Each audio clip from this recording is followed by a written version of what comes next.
रही बात जहाँ तक जाति प्रथा की, भगवान श्री राम को कहते हैं कि भगवान श्री राम ने किसी को जो वेदों का अध्ययन करता है उसके कान में उन्होंने खौलते हुए शीशे को डाल दिया था। बिल्कुल झूठी बात है, बिल्कुल झूठी बात है। ये झूठ प्रचारित किया गया है भगवान श्री राम को बदनाम करने के लिए।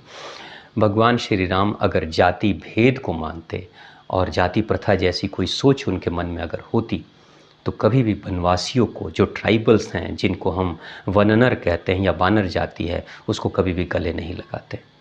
कभी भी भगवान श्री राम एक भीलनी के जूठे बेर को नहीं खाते। भगवान श्री राम ने जिस नवदा भक्ति के ज्ञान को दिया था वो एक तरह से ग्रंथों का सार था।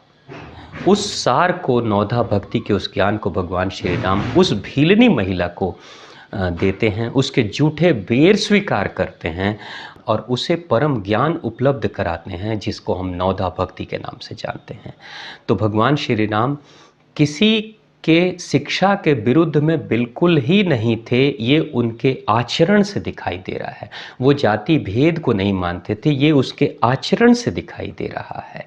तो आज के ग्रंथों में अगर कहीं किसी ने मिलावट कर दिया है और वो कह रहा है कि भगवान श्री राम किसी विद्वान के वेद पढ़ने के कारण से उसके कान में खौलते हुए शीशे को डलवा दिया था, ये बिल्कुल कलंकित करने का एक कृत्य है जिसको कि अंग्रेज़ों ने या मुग़लों ने या बाद के समाज ने कलंकित, भगवान श्री राम को, हमारे पुरुषोत्तम राम को कलंकित करने की कोशिश की है।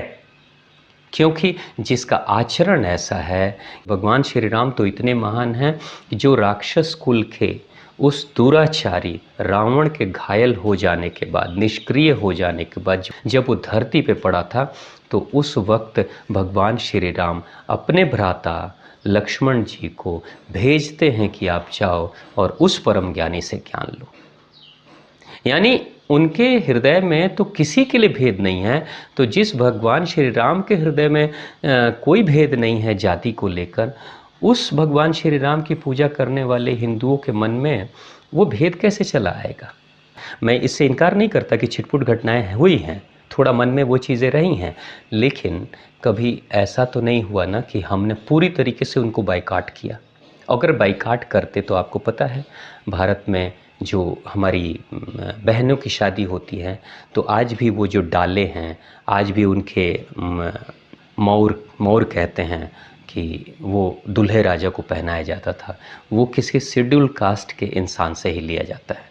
छठ पर्व जो सबसे ज़्यादा पवित्र पर्व है, जो बिहार, उत्तर प्रदेश और उड़ीसा के लोग करते हैं, भगवान सूर्य देव की पूजा, छठ पर्व में जो डाले, जो सूप आते हैं, वो ज़रूर किसी शेड्यूल कास्ट जाति से होता है।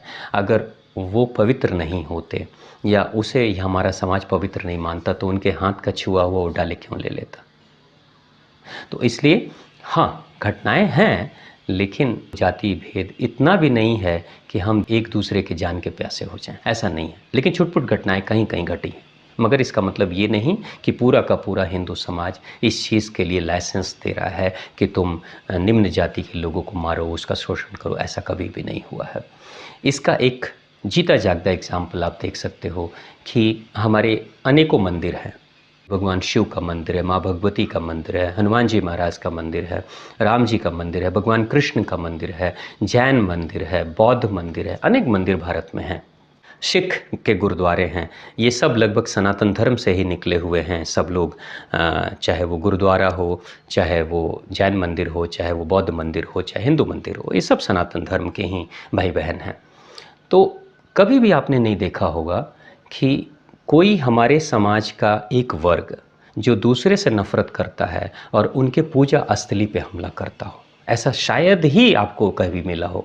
लेकिन वहीं पे आपने पाकिस्तान में ऐसे कई वर्णन देखे हैं, कई घटनाएं घटी हैं कि सिया के मस्जिद पे सुन्नी वाले बम ब्लास्ट कर रहे हैं या सुन्नी के मस्जिद पे सिया वाले जाके बम ब्लास्ट कर रहे हैं, लोगों को मार रहे हैं, नमाज पढ़ते हुए मार रहे हैं।